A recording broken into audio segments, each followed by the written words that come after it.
আসসালামু আলাইকুম বন্ধুরা। তো বন্ধুরা, আজকে আমি দুপুরে এই যে মুরগির মাংসটা রান্না করব। হলুদ আর মরিচ আর লবণ মাখাই নিয়েছি, এখন তেলে ভাজবো।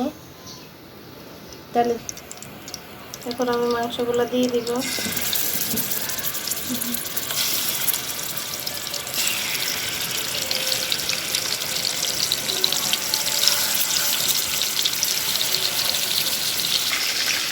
বন্ধুরা, এই যে আমার মাংস ভাজা হয়ে গেছে। এখন আমার আদা রসুন পেঁয়াজ বাটাটা দিয়ে দিব। বন্ধুরা, এখন আমি গরম মশলার গুঁড়োটা দিয়ে দিব আর দিয়ে দিব মাংসের মশলাটা। এদিকে বন্ধুরা, এখন হলুদ মরিচটা দিয়ে দিব। 1 চামচ মরিচ দিছি আর হলুদ 1 চামচ, 1/2 চামচ দিয়ে দিছি।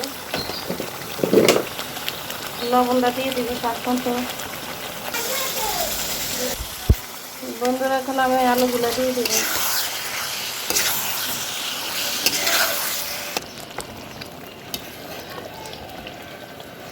বন্ধুরা, মাংসগুলো দিয়ে দিব, মুরগির মাংসগুলো।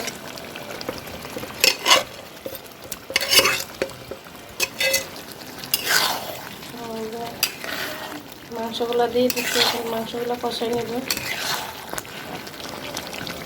বন্ধুরা, এখন পানিগুলো দিয়ে দিব, পানিটা দিয়ে দিব।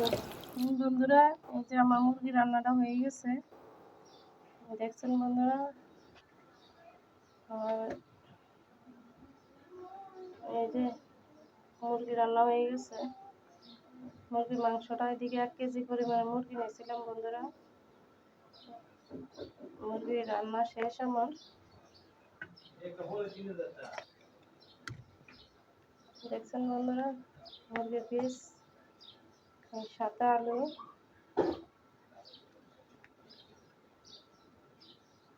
বন্ধুরা, আল্লাহ হাফেজ, আজকে এই পর্যন্ত।